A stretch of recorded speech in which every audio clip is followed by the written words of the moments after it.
It's just like when you guys look at guys like Sugar Ray Robinson and you guys look at certain fighters like Muhammad Ali. There's nothing great about taking punishment. What are we rating on? Okay. Well, we're going to know in the least amount of fights. You know, I didn't have to have 70 fights or 150 fights, 300 fights. Did I not beat the most world champions? Yes, you did. Okay. And in the least amount of fights? Yes, you did. Who got the highest gate? Floyd Mayweather. Who made the most money? You did. Who was the most accurate fighter of all time? You were. So it's basically saying that... The greatest of all time. Okay. All right. Shout out to Loncho, and he's correct. This is a great comment. The face of boxing is much more than just money. He also going to be the ambassador of the sport, and he's got to be marketable. Whether you're a fan or not of Tank, you have to admit the truth. Tank Davis is not marketable like Canelo is. Canelo's in Super Bowl commercials and celebrity golf tournaments. Not to mention he has the accolades. So Canelo has everything to be the face of boxing. He has the accolades. He's marketable. And he's an ambassador of the sport. He's not getting in trouble, not getting arrested, nothing like that. And not only does he sell, and sells pretty well, he's also has a legacy. Something Gervonta Davis does not have at this moment.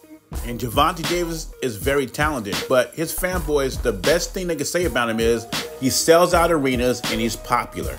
And when you look at Canelo, he sells out arenas, he does great in pay-per-view, and he's a 4-division champ, and he's undisputed at 168. That's the whole package. Now, when we talk about Floyd Mayweather, this was supposed to be Jermell Moulton's moment. And as usual, Floyd Mayweather takes it away, talking about how great he is. Now, let me tell you something. If you're that great, you don't have to tell anybody anything. They already know. I have to agree with blood boxing that Mayweather's probably a top 50 all-time great. And Mayweather continues to bash fighters, great fighters like Sugar Ray Robinson, Henry Armstrong, Ali. I did not have to fight 300 times, 100 times, 200 times to prove how great I was. Well, let me tell you something. In 1933, the 30s, the 40s, you would have to fight that many times. It's a different time when you fought. You can't compare the two. Sugar Ray Robinson went on an 8-year winning streak. 91 fights, 91-0. Chavez, 87-0, 87 winning streak. And you look at Henry Armstrong, in the year of 1937, he went 27-0 with 26 knockouts. I mean, when you look at greats like that, they were fighting at least 4 or 5 times a month. And today, these guys are taking a 16th month layoff before they even get in the ring again. They're taking 12 to 16 months off. And Floyd's acting like these guys had a choice. These guys didn't have a choice because the money wasn't as big as it is now. So Floyd, if you fought in the 1930s, yes, you would have fought 100 times to make ends meet. Or maybe not. You know, you're built differently and you had brittle hands. I mean, of course you beat more champions than Sugar Ray Robinson, Henry Armstrong, and those cats, because they didn't have as many belts as they have now.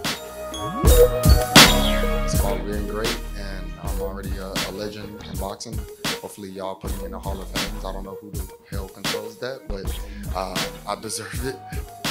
Would you like to become undisputed again, though, at 154? Of course, you know, but, you know, I want, it's about, you know, fighting the best fights and making the most money at this point in my life and career. In other words, this stage of his career, Jermell Charlo's ready to cash out. He doesn't want to take the steps he has to take to be undisputed anymore, which is to fight a Brian Mendoza or a Tim Tszyu.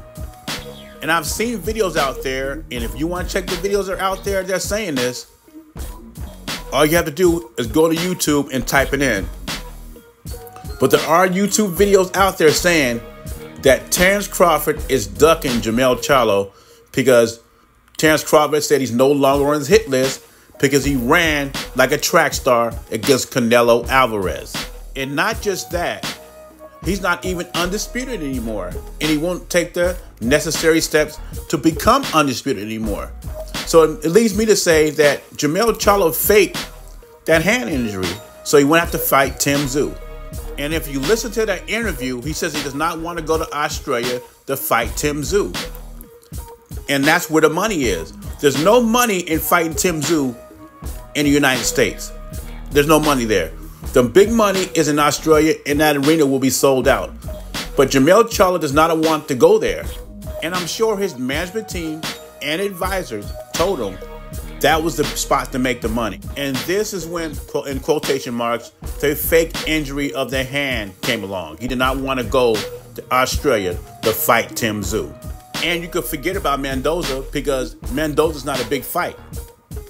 But for me, if Jermell Charlo really wants to fight Terence Crawford for a big money fight, if all he has to do is beat one of those guys and become undisputed again, and I think the fight will be back on the table.